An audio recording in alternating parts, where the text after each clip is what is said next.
آگے بڑھ کر منصور بن احمد نے پہلے کیتھرین کا گال پیار سے تھپتھپایا، بچے کو گود میں لیا، اسے چوما، بچہ سویا ہوا تھا۔ پھر کیتھرین نے بچے کو لے لیا اور اسے شانے سے لگاتے ہوئے منصور بن احمد کا ہاتھ پکڑا اور اپنے ساتھ لے جاتے ہوئے کہنے لگی، آپ میرے ساتھ آئیں، میں بچے کو لٹاتی ہوں، آپ کا لباس تبدیل کراتی ہوں، پھر دونوں بیٹھ کر کھانا کھاتے ہیں۔ منصور مان گیا۔ اس کے بعد اس کا ہاتھ تھامے کیتھرین اسے سامنے والے کمرے میں لے جا رہی تھی۔ ہلاکو خان اپنے لشکر کے ساتھ فلسطین کی سرزمینوں میں قیام کیے ہوئے تھا، اپنی تیاریوں کو مصر پر حملہ آور ہونے کے لیے آخری شکل دے رہا تھا۔ ابھی انہی تیاریوں میں مصروف تھا کہ اس کے کچھ قاصد شمال کی طرف سے آئے اور منصور بن احمد کے ہاتھوں حلب شہر کے نواح میں جو منگولوں کا قتل عام ہوا تھا، اس کے بعد توران ایل خان کی شکست اور اس کے لشکر کے قتل عام اور پھر بائدو کے لشکر کی شکست کا احوال انہوں نے تفصیل سے کہہ دیا۔ اس وقت ہلاکو خان کے سالاروں میں سے مہرتاق، ایچل اور ان کے علاوہ کچھ اور دوسرے بھی موجود تھے۔ یہ خبر سن کر ہلاکو خان اداس اور افسردہ ہو گیا تھا۔ کچھ دیر تک گہری سوچوں میں ڈوبا رہا، پھر اس کے بعد اپنے سالاروں اور اپنے ایک طرف بیٹھے بیٹوں کو بھی مخاطب کر کے کہنے لگا، یہ ہماری بدقسمتی ہے کہ مسلمانوں کا سالار منصور بن احمد ہمارے قابو میں نہیں آ رہا، ہمیں نقصان پر نقصان پہنچائے جا رہا ہے۔ جب یہ حملہ آور ہوتا ہے تو ہمارے لشکریوں کی اکثریت کو موت کے گھاٹ اتار کر غائب ہو جاتا ہے، سام کی طرح چپکے سے نمودار ہوتا ہے، اپنا کام کر کے پرچھائیوں کی طرح غائب ہو جاتا ہے۔ ہماری یہ مزید بدقسمتی ہے کہ اب تک کئی بار اس کے ساتھ ہمارا ٹکراؤ ہوا ہے اور ہمارے سالاروں میں سے کوئی بھی اس پر قابو نہیں پا سکا۔ دربائی کو آزمایا، اسے شکست ہوئی۔ بائیڈو بڑے سالاروں میں شامل ہے، وہ کئی بار اس کے ہاتھوں شکست کھا چکا ہے۔ توران ایل خان کو آزمایا، وہ بھی اس کے ہاتھوں کئی بار پٹ چکا ہے، اور سب سے بڑی بات، ایک بار اس نے ہمارے دو نامور سالاروں توران سلاوز اور توبان سونجاق کو موت کے گھاٹ اتار دیا۔ اس سے پہلے مسلمانوں کے کسی سالار نے ہمارے خلاف اس طرح کی حرکت کرنے کی جرت نہیں کی، اور نہ ہی اس کے سوا کسی نے ہمیں نقصان پہنچایا۔ حیرت کی بات ہے اس کے پاس زیادہ سالار بھی نہیں ہیں، 2-3 ہی سالار ہیں جو اپنے مختصر لشکر کو حرکت میں لاتے ہیں۔ ایک منصور بن احمد خود ہے، دوسرا اس کا نائب حسام الدین اور تیسرے کا نام شاید شرف الدین ہے۔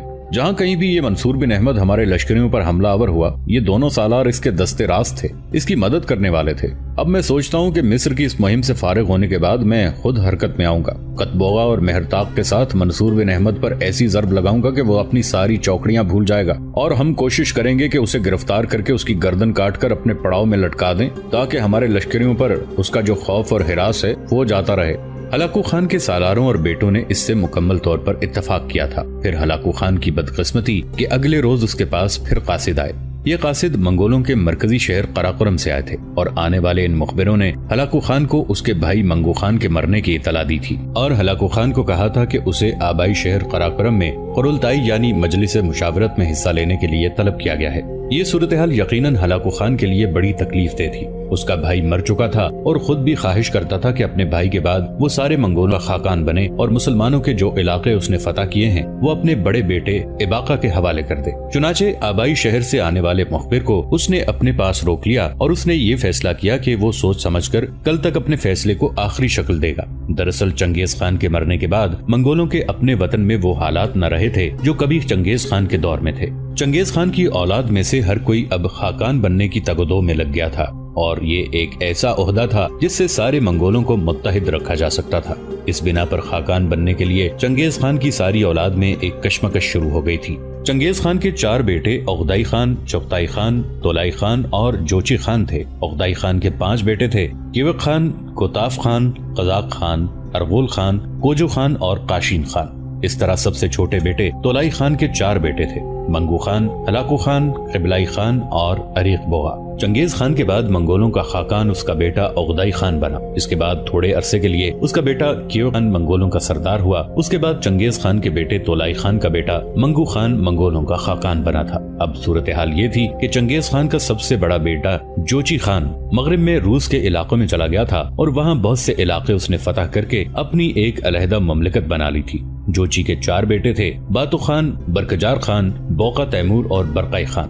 باتو خان مر چکا تھا اور اب مغرب کا حکمران برقائی خان تھا، اور یہ پہلا منگول تھا جس نے اسلام قبول کیا تھا۔ دوسری طرف تولائی خان کے 4 بیٹے تھے، ان میں منگو خان اپنے آبائی علاقے صحرائے گوبی اور جھیل بیکال کے پاس قیام پذیر رہا، اس لیے کہ وہ سارے منگولوں کا خاقان تھا۔ اس کا دوسرا بھائی قبلائی خان چین جا چکا تھا، وہاں اس نے وسیع علاقے فتح کر کے اپنی علیحدہ مملکت قائم کر لی تھی۔ تیسرے بھائی ہلاکو خان نے عالم اسلام کے اندر آگ و خون کا کھیل کھیلتے ہوئے اپنے لیے وسیع علاقے قائم کیے تھے، اور اس کے بھائی منگو خان نے جو منگولوں کا خاقان تھا ایک حکم جاری کر دیا تھا کہ ہلاکو خان نے مسلمانوں کے جو علاقے فتح کیے ہیں وہ ان کا مالک، وہاں اسے حکومت قائم کرنے کا حق ہے، جبکہ سب سے چھوٹا اور چوتھا بھائی اریک بوغا منگو خان کے پاس ہی جھیل بیکال کے کنارے قیام پذیر رہا۔ جہاں تک برقائی خان کے علاقوں کا تعلق تھا تو اس کا اور اس کے بڑے بھائی باتو خان کا باپ بھی ان علاقوں کا وارث بنا تھا۔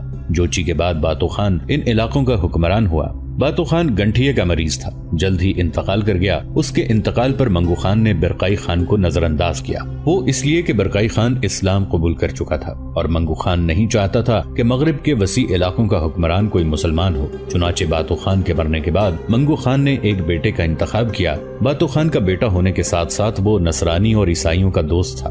ایک موقع پر جبکہ وہ منگولوں کے مرکزی شہر قراقرم سے مغرب کی طرف جا رہا تھا، راستے میں بیمار ہو کر مر گیا، لہٰذا وہ مغرب کے ان علاقوں کا حکمران نہ بن سکا۔ وہ علاقے چنگیز خان کے بڑے بیٹے جوچی خان کے حصے میں آئے تھے۔ اس کے مرنے کے بعد منگو خان نے پھر برقائی خان کو مسلمان ہونے کی وجہ سے نظر انداز کیا اور بڑے باتو خان کے ایک پوتے کو جانشین کیا، لیکن چند ماہ بعد وہ بھی پراسرار طریقے سے مر گیا۔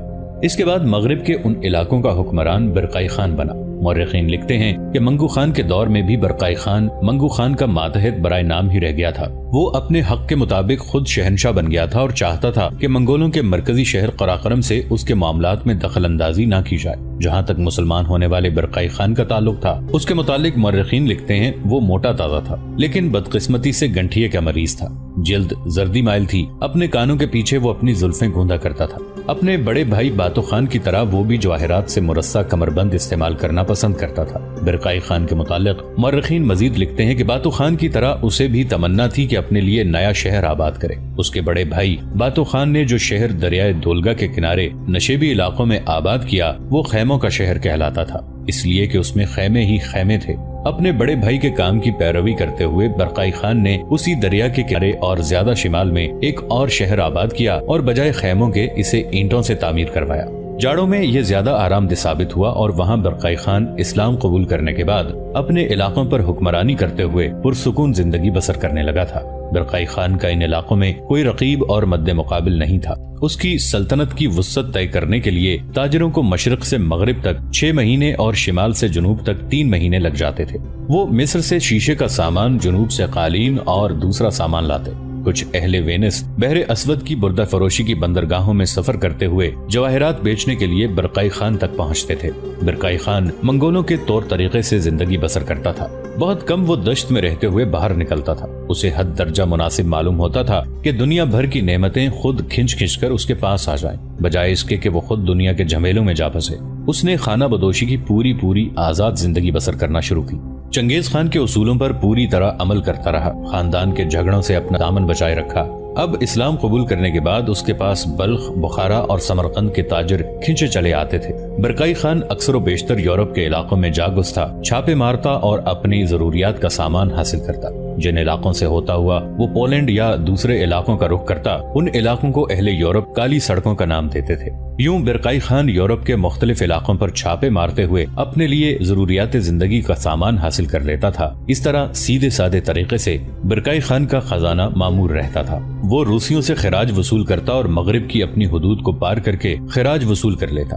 اپنی سلطنت کے زیر سایہ حکومتوں سے تحائف وصول کرنے پر اکتفا کرتا، جس سے ان کے امن اور دوستی اور حفاظت کا سلوک کرتا۔ برقائی خان کی یہ چھاپا مار حکمت عملی چنگیز خان کے اصولوں کے برعکس تھی۔ چنگیز خان کہا کرتا تھا کہ منگولوں کا فرض ہے کہ دنیا کی عسکری قوتوں کا قلقامہ کر کے ساری متمدن دنیا کو خانہ بدوشوں کا غلام بنا دیا جائے۔ لیکن اسلام قبول کرنے کے بعد برقائی خان نے آہستہ آہستہ وحشت چنگیز خان کے اصولوں سے روگردانی شروع کر دی تھی۔ جن دنوں برقائی خان پرسکون انداز میں اپنے علاقوں میں حکومت کر رہا تھا، اس کے اپنے لیے اور مسلمانوں کے لیے ایک طرح کی تبدیلی رونما ہوئی۔ جنوب میں ایک اور طاقت نمودار ہوئی۔ وہ منگولوں کے خاقان منگو خان کا بھائی ہلاکو خان تھا، جس کی وحشت اور بربریت کی رت گاڑی سمرقند کے پاس سے کھڑکھڑاتی ہوئی مغرب میں نمودار ہوئی، جہاں سے کوہستان قیچاک کی چوٹیاں صاف نظر آتی تھی۔ مورخین لکھتے ہیں کہ سن 1255 عیسوی سے 1260 عیسوی تک کا عرصہ منگولوں کے لیے بڑا نازک دور تھا۔ اس دوران برقائی خان اپنے چچا زاد بھائی ہلاکو خان کی فاتحانہ پیش قدمی کو بڑے شک اور شبہ کی نگاہ سے دیکھنے لگا تھا۔ ہلاکو خان کا ایسے مسلمانوں سے پالا پڑا تھا جو اس کے ساتھ جنگ کے لیے تیار نہیں تھے۔ پہلے سے چنگیز کے ہاتھوں کچلے مسئلے تھے، لہٰذا ہلاکو خان پہلے اسماعیلیوں کے قلعوں پر حملہ آور ہوا، انہیں تباہ و برباد کیا۔ اس کے بعد اس نے بغداد کو فتح کیا۔ بغداد کا آخری خلیفہ منگول گھوڑوں کی ٹاپوں تلے کچلوا کر مارا گیا۔ ہلاکو خان کے چھکڑے بغداد اور مسلمانوں کے دوسرے شہروں سے ملنے والے مال غنیمت سے بھرے ہوئے تھے۔ بغداد اور دوسرے مسلمانوں کے علاقوں کی تباہی کا حال سن کر مسلمان ہونے والے برقائی خان نے ہلاکو خان کو ایک خط لکھا جس میں اس نے تحریر کیا: تم نے مقدس مقام کی بے حرمتی کی ہے اور اس معاملے میں اپنے پہلے خاندان کے دوسرے افراد سے مشورہ نہیں کیا۔ ہلاکو خان کو اپنے چچازاد بھائی برقائی خان کے یہ الفاظ پسند نہ آئے، چنانچہ وہ حرکت میں آیا، جاڑے کے موسم میں کوہستان قیچاک کے جنوبی دامن تک جا پہنچا۔ اس سے متصل اب برقائی کا علاقہ شروع ہو جاتا تھا۔ ان علاقوں میں جہاں ہلاکو پہنچا وہاں چراگاہوں کی بہتات تھی اور بلند وادیوں کا پانی تازہ اور شیریں تھا۔ یہیں پر ہلاکو خان کی بیوی، جس کا نام دوخوزہ تھا، جو عیسائی تھی، اس کے کہنے پر ہلاکو خان نے لکڑی کا ایک کلیسا بھی تعمیر کروایا، اور جب دوخوزہ کے کہنے پر لکڑی کے اس کلیسا پہ گھنٹیاں بجائی گئیں تو ان گھنٹیوں کی آواز سن کر ارمنی اور گرجستانی لوگ بڑے خوش ہوئے، اس لیے کہ وہ عیسائی تھے، لہٰذا وہ جوق در جو، گرو در گرو ہلاکو خان کے لشکر میں شامل ہونے لگے۔ اس طرح ہلاکو خان کی عسکری طاقت اور قوت میں بے پناہ اضافہ ہوا تھا۔ ان علاقوں میں قیام کے دوران ہلاکو نے اپنی بیوی دوخوزہ کے کہنے پر مسلمانوں پر مظالم کرنے شروع کر دیے۔ ان مظالم کی اطلاع مسلمانوں نے برقائی خان کو دینا شروع کر دی اور مسلمانوں نے برقائی کو لکھا: ہر مذہبی فرقے کو آزادی حاصل ہے، لیکن کسی مسلمان کو آواز اٹھانے کا حق نہیں۔ ادنا اعلیٰ ہر عیسائی بھڑکدار کپڑے پہنے گاتا پھرتا ہے۔ انہوں نے یہ بھی تحریر کیا کہ مسلمانوں کے مقابلے میں منگولوں کو اپنا ملجا و ماوا اور غیبی طاقت سمجھ کر ہلاکو کے لشکر میں گرجستانی، ارمنی اور بہت سے صلیبی جنگجو اور نائٹ بھی شامل ہونے لگے ہیں، اور ہلاکو ان کو کہتا ہے کہ میرے لیے دعا کرو تاکہ میرے نصیب مزید کھل جائیں۔ اب جب کہ ہلاکو اپنے لشکر کے ساتھ ارض فلسطین میں پہنچ چکا تھا تو اس کے لشکر کی حالت یہ تھی کہ اس کے لشکر میں انطاکیہ کے عیسائی نائٹ اور ان کا سردار ریمنڈ چہارم بھی شامل تھا، اور گرجستانوں کا ایک بہت بڑا لشکر اپنے بادشاہ کی کمانداری اور سرکردگی میں ہلاکو کے لشکر میں شامل ہو چکا تھا۔ اس کے علاوہ آرمینیا کے عیسائی ہلاکو خان کے لشکر کا حصہ بن چکے تھے۔ اس طرح ہلاکو خان لشکر کی تعداد اس قدر ہو گئی تھی کہ وہ گنتی کے قابل نہ رہا تھا۔ چنانچہ اپنی اسی طاقت اور قوت کے زوم میں ہلاکو خان نے مصر کو فتح کرنے کا پکا اور مصمم ارادہ کر لیا تھا۔ یہ وہ دور تھا کہ مسلمانوں پر لرزہ طاری ہو گیا کہ اگر مصر پر منگولوں کا قبضہ ہو گیا تو مسلمانوں کے لیے عرب کے ریگستان اور شمالی افریقہ کے گمنام ساحلوں کے علاوہ دنیا میں کہیں کوئی ٹھکانہ نہیں رہے گا۔ مشہور مورخ ابن اسیر لکھتا ہے: سرکار دو عالم صلی اللہ علیہ وآلہ وسلم سے لے کر آج تک کے مسلمانوں پر کبھی ایسا برا وقت نہ آیا تھا۔ ہلاکو خان کا لشکر دریائے اردن کے مغرب کی سطح مرتفع تک پہنچ گیا۔ بہرحال یہ منگولوں کی اندرونی صورتحال تھی۔ اب جب کہ ہلاکو خان مصر پر حملہ آور ہونے کی اپنی تیاریوں کو مکمل کر چکا تھا کہ اس کے آبائی دشت اور مرکزی شہر قراقرم سے اس کے لیے یہ پیغام آیا کہ منگولوں کا خاقان اور اس کا بھائی منگو خان فوت ہو چکا ہے، لہٰذا اگلے خاقان کا انتخاب کرنے کے لیے ہلاکو خان کا اپنے مرکزی شہر میں آنا انتہائی ضروری ہے۔ ایک دن کے بعد ہلاکو خان نے فیصلہ کیا کہ وہ واپس جائے گا، اس لیے کہ ہلاکو خان یہ امید لگائے بیٹھا تھا کہ اپنے بھائی کی جگہ وہ خاقان بن جائے گا، جبکہ مسلمانوں کے جو علاقے اس نے فتح کیے ہیں وہاں اپنے بڑے بیٹے اباقہ خان کو حکمران بنا دے گا۔ انہی حالات کو سامنے رکھتے ہوئے اس نے واپسی کا ارادہ کیا۔ منگو خان کی موت کی خبر آنے کے بعد جو حالت ہلاکو خان کی تھی اس کے متعلق مورخین لکھتے ہیں کہ اس موقع پر ہلاکو خان ہچکچایا اور ہچکچاہٹ کی بات بھی تھی۔ منگولوں کی روایات کے مطابق صحرائے گوبی میں اپنے شہر قراقرم واپسی اور عزیزوں کی قرولتائی یعنی مجلس میں شرکت ضروری تھی، خواہ وہ کتنی ہی دور سہی لیکن شرکت لازمی تھی۔ اب جب کہ ہلاکو خان نے واپسی کا فیصلہ کر لیا تو مورخین لکھتے ہیں کہ اس موقع پر اس کی بیوی دوخوزہ جو عیسائی تھی وہ چاہتی تھی کہ مصر کو فی الفور فتح کر کے مسلمانوں کو نیست و نابود کر دیا جائے۔ اس نے ہلاکو خان کو مشورہ دیا کہ اس کا بھائی تو اب مر چکا ہے، منگو خان کی صورت تو اب وہ نہیں دیکھ سکتا، اور کیا اس نے سختی سے منگو خان کے حکم کی تعمیل نہیں کی؟ اسے جو انجام ملنا تھا مل چکا۔ سمرقند کی حسین وادیاں، دجلہ کے کنارے بغداد کے باغات، عروس البلاد دمشق اور حلب تک اس کے قبضے میں ہیں اور اس کا ورثہ بن چکے ہیں۔ دوخوزہ نے اسے یہ بھی یاد دلایا کہ اس کے بھائی منگو خان نے اسے ایلے خان کا خطاب دے رکھا ہے۔ منگو خان کے بعد اب سب سے اعلیٰ و عرفہ وہی ہے، لہٰذا اسے واپس اپنے مرکزی شہر قراقرم جانے کی ضرورت نہیں ہے، کیونکہ اس نے اپنے خاندان، اپنی نسل کے لیے ایک نئی سلطنت کی بنیاد ڈال ہی دی ہے۔ دوخوزہ نے ہلاکو خان کو مزید مشورہ دیا کہ ریگستان کے ایک ذرا سے ٹکڑے کو پار کرنے کے بعد چند منزلوں کے فاصلے پر دریائے نیل کے کنارے قاہرہ کا شہر ہے، اس پر اس کا قبضہ ہو جائے تو مشرق قریب کا مالک بن جائے گا اور اس کے بیٹے ایل خان نیست و نابود عباسیوں کے علاقوں کے مالک بنیں گے۔ بحر روم کے نیلے پانی کے کنارے وہ عشرت گاہیں بنائیں گے۔ اسے اپنی فتح اور ظفر کے متعلق کسی قسم کا شک نہیں رہے گا۔ اس موقع پر ہلاکو خان کے سپہ سالار قطبوغا نے بھی یہی اصرار کیا کہ آگے بڑھتے چلے جائیں، واپس اپنے مرکزی شہر قراقرم جانے کی ضرورت نہیں۔ آخر منزل تک پہنچ کر واپس لوٹ جانے کا کیا فائدہ؟ اگر قراقرم کے لیے ہلاکو خان نے دور دراز کا سفر شروع کیا تو اس سفر میں ایک عرصہ گزر جائے گا۔ اس کا نیا مفتوح علاقہ برقائی خان کی زد میں آ جائے گا، جو اب بری طرح مخالفت پر اترا ہوا تھا، جس نے قیچاک کے علاقوں میں اپنے عساکر جمع کرنے شروع کر دیے ہیں۔ ہلاکو خان کی بیوی دوقوزہ نے مزید کہا، بلکہ التجا کی کہ جمے رہو، یہاں کون ہے جو تمہارے حکم کی سرتابی کرے گا؟ اس کے علاوہ آرمینیا کا عیسائی بادشاہ ہیشون، جو اس وقت اپنے لشکر میں شامل ہو پڑا تھا، اور ارض شام کا اسقف باربیرس بھی دوقوزہ کے ہم نوا ہو گئے تھے، اس لیے کہ آرمینیا کا حکمران ہیشون اور شام کا اسقف باربیرس ڈرتے تھے کہ اگر ہلاکو واپس چلا گیا تو شمال کی طرف سے اسلام قبول کرنے والا برقائی خان ان پر چڑھ دوڑے گا، اور جنوب کی طرف سے مصریوں کا سپہ سالار رکن الدین بیبرس آندھی اور طوفانوں کی صورت اختیار کر کے ان کے پرخچے اڑا دینے کی کوشش کرے گا۔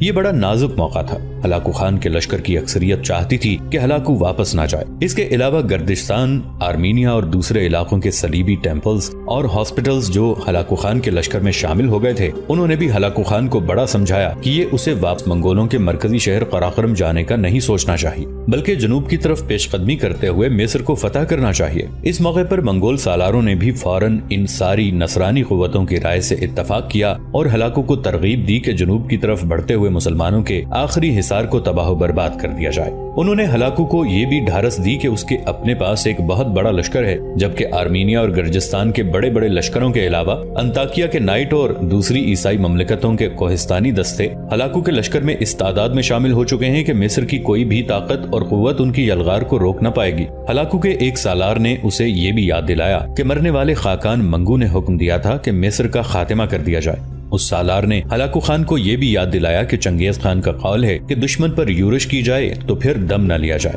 یہ ساری باتیں سن کر ہلاکو سوچ میں پڑ گیا، لیکن آخر اس نے یہی فیصلہ کیا کہ اسے واپس اپنے مرکزی شہر قراقرم جا کر خاندان کی قرولتائی یعنی مجلس میں حصہ لینا چاہیے۔ چنانچہ اس نے تیز رفتار قاصد اپنے بھائیوں کی طرف روانہ کیے اور انہیں خبر کی کہ وہ قرولتائی میں شرکت کرنے کے لیے آ رہا ہے۔ چنانچہ اپنے لشکر کے ایک حصے کے ساتھ اس نے شمال کا رخ کیا۔ اس کے لشکر میں جو واپس جا رہا تھا اس کے بیٹے اور بیوی دوقوزہ بھی شامل تھے۔ ہلاکو خان چاہتا تھا کہ برف باری ہونے سے پہلے پہلے اپنے مرکزی شہر پہنچ جائے۔ اگر ایسا نہ ہوا تو راستے میں اس کے ساتھ گھوڑوں کے علاوہ جس قدر باربرداری اور خوراک میں استعمال ہونے والے جانور ہیں، بھوک سے مر جائیں گے۔ شمال کی طرف روانہ ہوتے وقت ہلاکو خان نے اپنے پیچھے اپنے سپہ سالار قطبوغا کو چھوڑا، لشکر کا ایک بہت بڑا حصہ اس کے حوالے کیا، ساتھ ہی جس قدر ارمنی، گرجستانی اور دوسرے عیسائی قوتیں ہلاکو خان کے لشکر میں شامل ہوئی تھیں، ان سب کو اس نے قطبوغا کی کمانداری میں دیا، اور قطبوغا کو اس نے حکم یہ دیا کہ وہ دریائے اردن کے علاقے میں منگولوں کی عسکری سرحد کی حفاظت کرتا رہے۔ اس طرح ارض فلسطین سے ہلاکو خان تبریز کی طرف روانہ ہوا۔ منصور بن احمد کا بیٹا اب چلنے پھرنے لگا تھا، اور وہ منصور بن احمد اور کیتھرین دونوں کی خوشی اور طمانینت کا باعث تھا۔ ایک روز ظہر کی نماز کے بعد دونوں میاں بیوی اپنے بیٹے کے ساتھ بیٹھے ہوئے تھے کہ دروازے پر دستک ہوئی۔ کیتھرین کے پہلو سے اٹھ کر منصور بن احمد صدر دروازے کی طرف بڑھا۔ دروازہ جب اس نے کھولا تو دروازے پر لوئی تاشی، یانگ خان، شرف الدین اور حسام الدین کے علاوہ کچھ دوسرے سالار اور مخبر بھی تھے۔ منصور بن احمد نے دیوان خانے کا دروازہ کھولا، سب کو بٹھایا، خود بھی ان کے پاس بیٹھ گیا۔